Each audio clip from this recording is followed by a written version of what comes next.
कलयुग का अंधकार अपनी सीमा पार कर चुका था।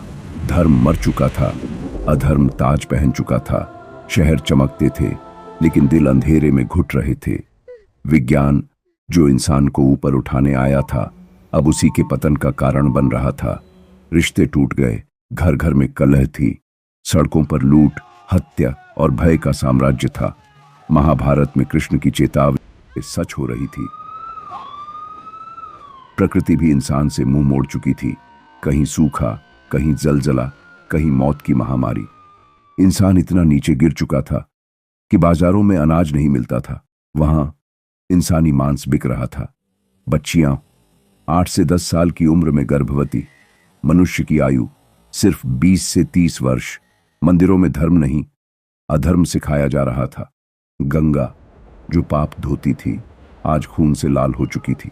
और इसी गहरे अंधकार में एक उजाला जन्म लेने वाला था। शंभल गांव, जहां विष्णु, यश और सुमति अब भी भक्ति में डूबे हुए थे।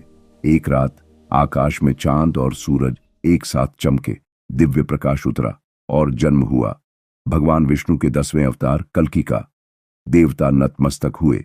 चिरंजीवी युगों के इंतजार के बाद भक्ति में झुक गए। समय बीतता गया। कल्कि बड़े हुए। हनुमान ने बल दिया, परशुराम ने अस्त्र विद्या दी, अश्वत्थामा ने रणनीति सिखाई, विभीषण ने नीति, व्यास ने धर्म का सार और राजा बलि ने त्याग और विनम्रता का सत्य। कल्कि अब सिर्फ एक बालक नहीं थे, वह धर्म के अंतिम प्रहरी बन चुके थे। और फिर आया वह दिन जब युद्ध अनिवार्य हो गया। सामने खड़ा था कली का अंधकार, उसके दैत्य कोख और विकोक।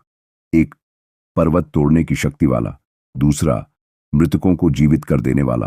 कल्कि ने दिव्य अस्त्र चलाया, पर कोई असर नहीं हुआ। तभी उन्हें याद आया अश्वत्थामा का उपदेश, जब दो साए साथ हों, उन्हें अलग कर दो। कल्कि ने दोनों दैत्यों को विपरीत दिशाओं में फेंक दिया। क्षण भर में दोनों धराशायी हो गए। कली क्रोधित हो उठा। उसने घोर प्रहार किया, लेकिन कल्कि ने उसे आकाश में ही नष्ट कर दिया। और अब समय आ चुका था परशुराम की दी हुई अंतिम शिक्षा का, ब्रह्मास्त्र। कल्कि ने ब्रह्मास्त्र उठाया और एक ही प्रहार में कलयुग और सारा अंधकार सदैव के लिए समाप्त हो गया। पृथ्वी ने राहत की सांस ली। सत्ययुग का पहला प्रभात जन्म ले चुका था। कल्कि का विवाह पद्मावती से हुआ और जन्मे उनके 2 पुत्र, जय और विजय।